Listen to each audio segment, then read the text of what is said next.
আজকে কিন্তু আছি এমন একটা মন্দিরে যার আশেপাশে কিন্তু হয়তো আপনারা এর আগে অনেকেই এসেছেন, মানে আমি দক্ষিণেশ্বর মন্দিরের কথা বলছি, কিন্তু এই মন্দিরের ব্যাপারে এখনো অনেকের অজানা। তাই এই ভিডিওর মাধ্যমে আমি আপনাদের সামনে তুলে ধরবো কিছু তথ্য যা আপনাদের এখানে আসতে সাহায্য করবে। এখানে কিন্তু কুপন কেটে দুপুরে প্রসাদ খেতে পারবেন আপনারা। এই মন্দিরের পাশ দিয়ে বয়ে চলেছে গঙ্গা নদী, যার পাশে বসে আপনারা কিছু সময় কাটাতে পারবেন। হাতে একদিন ছুটি থাকলে আপনারা এখানে ঘুরে আসতে পারেন, সত্যি আপনাদের খুব ভালো লাগবে।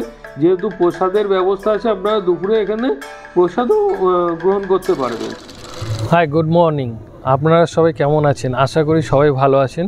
আজকে কিন্তু আমি সকাল সকাল বেরিয়ে পড়েছিলাম নতুন একটা জায়গায়, আর তার ভিডিও কিন্তু আমি আপনাদের সামনে তুলে ধরবো।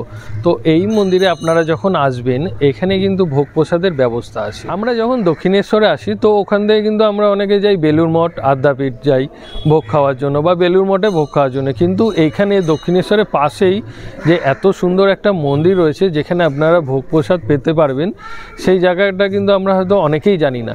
তো আপনারা পুরো ভিডিওটা দেখুন, তাহলে আপনাদের বুঝতে একটু অসুবিধা হবে না, আর এখানে আসতেও একটু অসুবিধা হবে না। চলুন তাহলে পুরো ভিডিওতে যাওয়া যাক। জয় নিতাই। জয় নিতাই। চৈতন্য মহাপ্রভু এখানে এসেছিলেন 510 বছর আগে। তার ভক্তের বাড়ি এটা ছিল, ভাগবতাচার্যের পাঠবাড়ি। তার কাছে এসে শ্রীমদ্ ভাগবতে গোপীগীত শুনেছিলেন। গোপীগীত শুনে 9 ঘন্টা নেচেছিলেন। এসেছিলেন চৈত্র মাসে কৃষ্ণা দ্বাদশী আমবারুণীতে, পানিহাটি থেকে। রাঘব পণ্ডিতের বাড়িতে ছিলেন একাদশী করে। দ্বাদশীতে মহাপ্রভু নৌকা যোগে এই ঘাটে আসেন, চৈতন্য ঘাট। এই ঘাটটার নাম চৈতন্য ঘাট। চৈতন্য ঘাটে উঠে ওনার বাড়িতে আসেন। ওনার নাম ছিল রঘুনাথ উপাধ্যায়। মহাপ্রভু ওনার কাছে এসে কি আপ্যায়ন করবেন তিনি পাঠ করতেন। শ্রীমদ্ ভাগবতে গোপীগীত শুনিয়েছিলেন।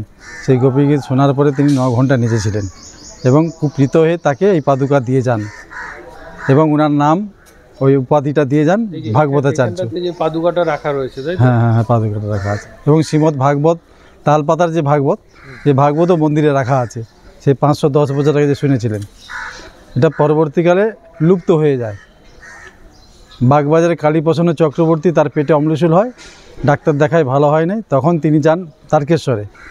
তারকেশ্বরে বাবা হত্যা দিয়ে, তখন বাবা স্বপ্নে বললেন তুমি যাও, বরানগরের মধ্যে একটা মালিপাড়া আছে, পেছনটা মালিপাড়া। এই মালিপাড়ার মধ্যে এই জায়গাটা, এটা ছিল সম্পূর্ণ অজানা। বাবার নির্দেশেই এই সমাধির, এটা কিন্তু সমাধি যেখানে পাদুকাটা আছে, এই সমাধি থেকে উনি বলেন এইভাবে যে এই পাদুকা, গোপাল, শালগ্রাম এবং শ্রীমদ্ ভাগবত, এই 4 বস্তু। এবং স্বপ্নে দেখেন এই নিতাই গৌর। আচ্ছা, তখন এটা তৈরি হয়েছিল? হ্যাঁ, স্বপ্নে দেখেন এই নিতাই গৌর। নিতাই গৌর এইভাবেই তৈরি হয় এবং সমাধি থেকে এই 4 বস্তু পাওয়া যায়। পরবর্তীকালে উনি সেবা প্রচলন করেন। পরবর্তীকালে শ্রীমদ্ রামদাস বাবাজি মঠের হাতে আসে 1335 সালে। নাট মন্দির 1337 সালে, গ্রন্থ মন্দির প্রতিষ্ঠা করেন 1341 সালে। উনি দেহ রাখেন 1360 সালে। আর নাম করতে করতে উনি দেহ রেখেছেন, সেই থেকেই নাম সেবাটা ট্রাস্টি বোর্ডের হাতে চলছে। জয় নিতাই। জয় নিতাই। আপনারা এই মন্দিরে কি করে আসবেন, চলুন আপনাদের সেই রাস্তাটা দেখে দিই, তাহলে কি আপনাদের একটু অসুবিধা হবে না এখানে আসতে। আর আপনারা পারলে ভিডিওটা সেভ করে রাখবেন, তাহলে পরবর্তীতে যখন আপনারা এই ভিডিওটা দেখবেন, তাহলে আপনাদের আর একবার মনে পড়ে যাবে রাস্তাটা কোথার থেকে যাচ্ছে, আর কোথার থেকেই বা আপনারা অটো ধরবেন বা টোটো ধরবেন। সম্পূর্ণ রাস্তাটা এখানে আসার সেটা কিন্তু আমি ভিডিওর মাধ্যমে দেখাবো। আর এখানে কিন্তু ভোগ প্রসাদেরও ব্যবস্থা আছে। আপনারা কোথা থেকে কুপনটা কাটবেন আর কত টাকাই বা পড়বে, আর এই টাইমিং সম্পূর্ণ কিন্তু থাকবে এই ভিডিওতে। আপনারা পুরো ভিডিওটা দেখুন, আপনাদের সত্যি ভালো লাগবে। এই যে আপনারা দক্ষিণেশ্বরে যদি মেট্রো করে আসেন, তো এই জায়গাটা থেকে আপনারা বেরোবেন। আর দক্ষিণেশ্বর স্কাই ওয়াকও এখান থেকে কিন্তু শুরু হচ্ছে।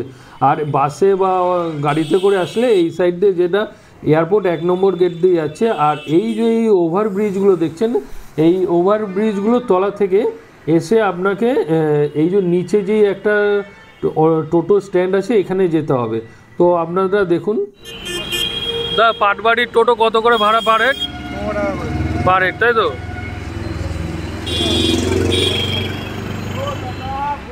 আমরা কিন্তু এখন টোটোতে আছি, আর টোটোতে করে আপনাদের পাটবাড়িতে এসে সময় লাগবে হচ্ছে 10 থেকে 15 মিনিট। আর এখানে ভাড়া কিন্তু আমি যেটা আপনাদের জিজ্ঞাসা করে দেখালাম পার হেড কিন্তু 15 টাকা করে লাগবে। তো আপনাদের সাথে আবার দেখা হচ্ছে পাটবাড়িতে। কিন্তু আমরা কিন্তু এখন পাটবাড়ির সামনে চলে আসলাম, আমাদের টোটো ঠিক এই জায়গাটায় নামিয়ে দিল।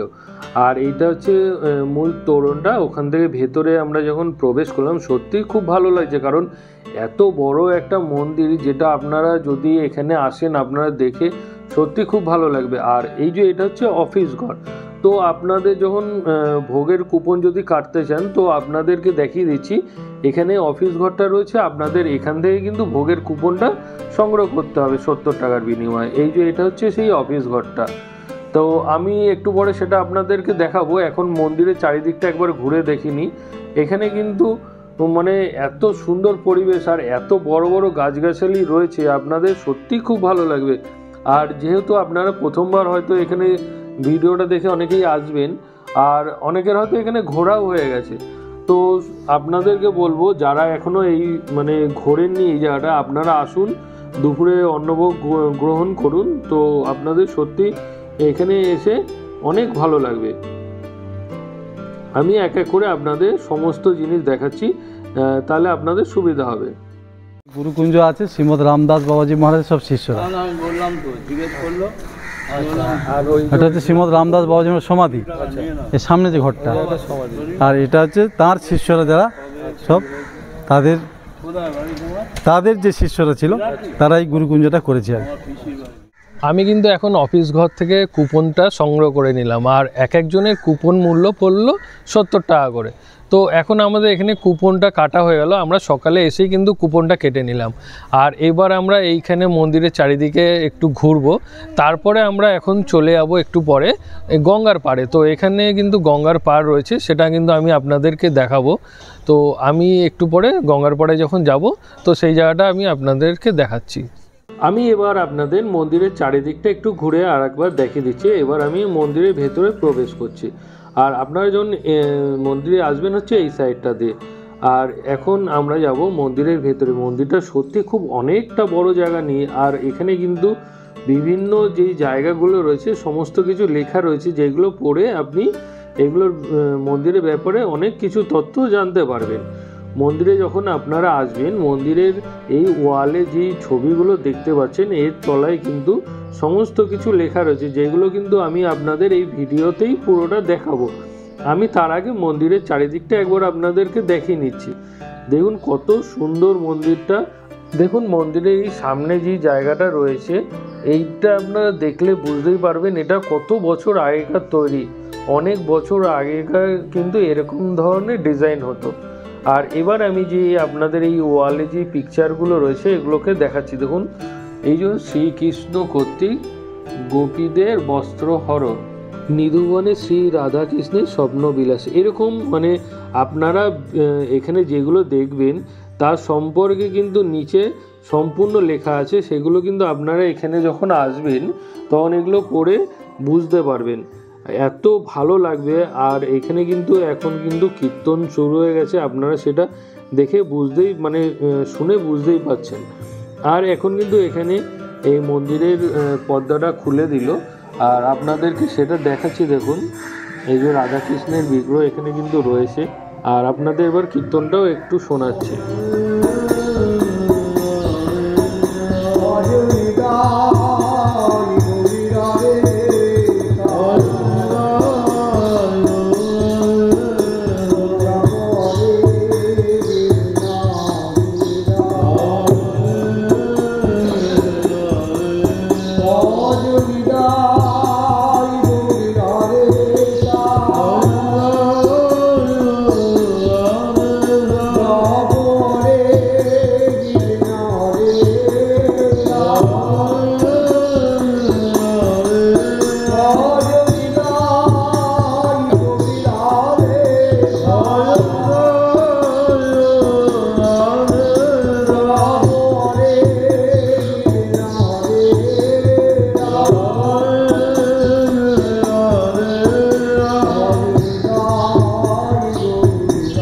এখানে যখন আপনারা আসবেন তখন কিন্তু আপনাদের চোখে পড়বে এই মন্দিরটা, কারণ এখানে যে বকুল গাছটা রয়েছে অনেকটাই বড়, আর তার নিচে বিরাজমান রয়েছে শ্রী শ্রী বাবা বকুলেশ্বর মহাদেব। আপনাদের বকুল গাছটা দেখাচ্ছি, দেখুন কতটা বড় জায়গা নিয়ে, আর অনেকটা বড় গাছ এটা। আর তার ঠিক পাশেই রয়েছে কিন্তু এই যে এই জায়গাটা দেখতে পাচ্ছেন, এটা হচ্ছে গোশালা, যেখানে কিন্তু অনেক গোমাতারা এখানে এখন ঘুরে বেড়াচ্ছে। আর এই জায়গাটায় কিন্তু বিভিন্ন অনুষ্ঠান যখন হয় মন্দিরে, তো এই জায়গাটায় হয়ে থাকে। এখানে যেহেতু অনেকটা বড় জায়গা রয়েছে, আর পাশের এই রুমটা, এখানে হচ্ছে অন্নপ্রসাদ দান করা হয় দুপুরবেলা প্রত্যেক দিন। তো আপনাদের ওই জায়গাটা পরে দেখাবো। আর এখন এখানে কিন্তু আমাদের কুপন কাটার পর অনেকটা সময় রয়েছে, যার জন্য কিন্তু আমরা এখন মন্দিরের চারিদিকে ঘুরে দেখব। এইখানেই কিন্তু গঙ্গার ঘাট রয়েছে, আমরা এখন সেই জায়গাটায় যাচ্ছি, ও আপনারা সাথে থাকুন, আপনাদেরকে দেখাচ্ছি। আমরা কিন্তু এখন চলে এসেছি গঙ্গা ঘাটে, আর এত সুন্দর পরিবেশ লাগছে এই জায়গাটা, আপনারা দেখে বুঝতেই পারছেন কত সুন্দর নিরিবিলি। আপনারা এখানে আসলে কিছুটা সময় কাটাতে পারবেন, দেখুন। আর এখানে কিন্তু আসতে, মন্দিরের থেকে আসতে 1 থেকে 2 মিনিট সময় লাগলো। পাশ থেকেই রাস্তা, আপনারা কাউকে জিজ্ঞাসা করবেন, আপনাদের সেটা দেখিয়ে দেবে। এখানে দেখুন হনুমানজির মন্দির একটা রয়েছে, আর এছাড়াও আপনারা এখানে শিব ঠাকুরের যে শিবলিঙ্গগুলো এখানে পুজো করা হয় সেগুলোও দেখতে পারবেন। আর পাশে সুন্দর বসার জায়গা আছে, সেখানেও বসতে পারবেন আপনারা। কিন্তু এখন আছি হচ্ছে গঙ্গার পাড়ে। আমি একটু আগে আপনারা দেখলেন যে মন্দিরটায়, তো আমি ওখান থেকে এই গঙ্গার পাড়ে আসতে মাত্র 1 থেকে 2 মিনিট লাগতো, একদম কাছেই। সেখানে আমি কোথা থেকে আসলাম সেটাও কিন্তু দেখাবো। আর এই ঘাটে আসলে আপনারা এখান থেকেই কিন্তু বেলুড় মঠটা দর্শন করতে পারবেন। তো আপনাদেরকে দেখাচ্ছি, আপনারা দেখতে পাচ্ছেন দূরে বেলুড় মঠ দেখা যাচ্ছে, কতটা দেখতে পাচ্ছেন বুঝতে পারছি না। এখান থেকে আপনারা আসলে বেলুড় মঠটা দেখতে পারবেন। আর এই যে এই সাইডটা হচ্ছে বালি ব্রিজটা, এইখানে সুন্দর ঘাটের পাড়ে আপনারা বসে কিছুটা সময় কাটাতে পারবেন, খুব সুন্দর জায়গাটা। এখানটায় আমরা কিছুক্ষণ এখন বসবো, তারপরে আমরা যাব হচ্ছে মন্দিরে। আমরা কিন্তু এখন আবার গঙ্গার পাড় থেকে এখন মন্দিরের ভেতরে চলে আসলাম, কারণ এখন 12টা বেজে গেছে, ভোগের টাইম হয়ে গেছে। তো ভোগ আরতি ইতিমধ্যেই চালু হয়ে গেছে, সেটা আমি কিন্তু আপনাদেরকে দেখাচ্ছি। দেখুন, আপনাদের সত্যি খুব ভালো লাগবে।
আমি কিন্তু এখন দাঁড়িয়ে আছি যেখানে ভোগ প্রসাদটা দেবে সেই জায়গাটা।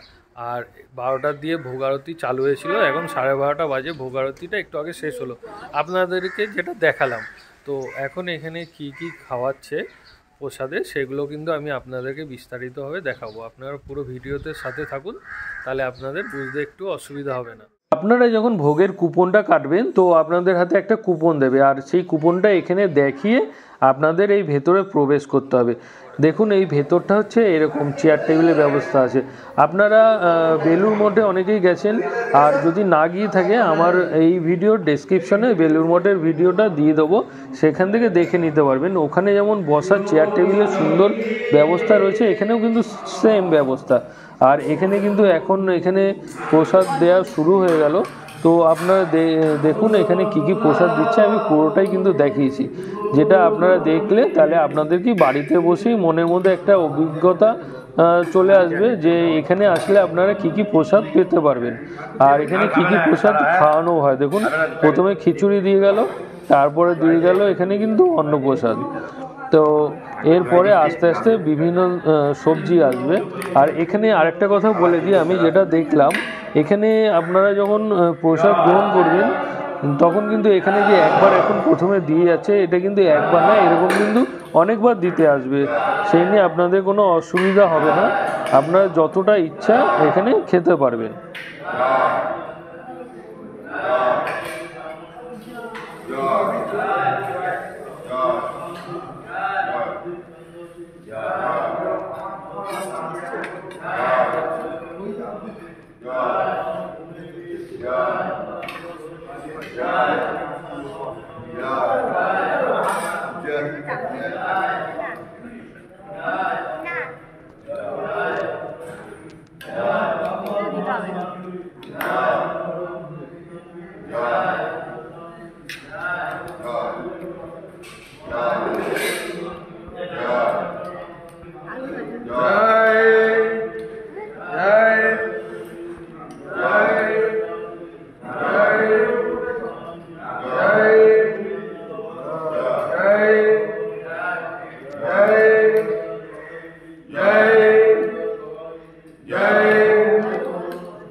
এটা কিসের সবজি?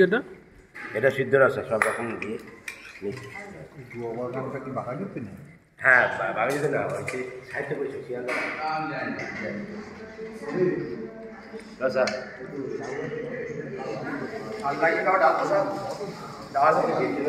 ডাল লাগবে, ঠিক আছে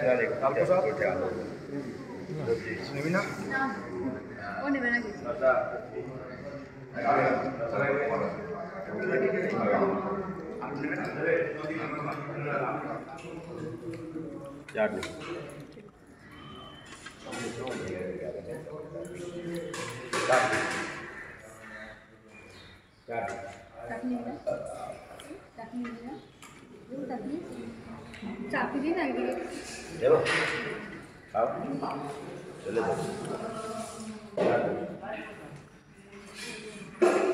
এখানেও দিয়ে দিন।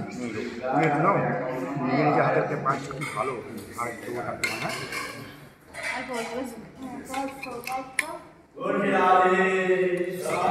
গরুগুলো দেখে আসে কতগুলো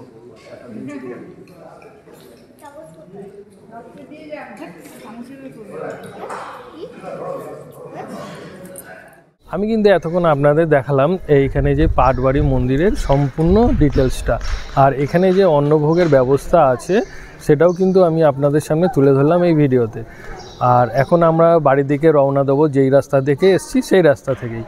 তো আপনাদের ভিডিওটা কেমন লাগলো ও এছাড়াও যদি আরও কিছু জানা থাকে আমাকে আপনারা কমেন্ট করে জানাতে পারেন, আমি কিন্তু তার অ্যান্সার দেবো। আপনারা সবাই ভালো থাকবেন এবং সুস্থ থাকবেন। আপনাদের সাথে দেখা হচ্ছে তাহলে আবার নতুন কোনো জায়গায় নতুন কোনো ভিডিওতে।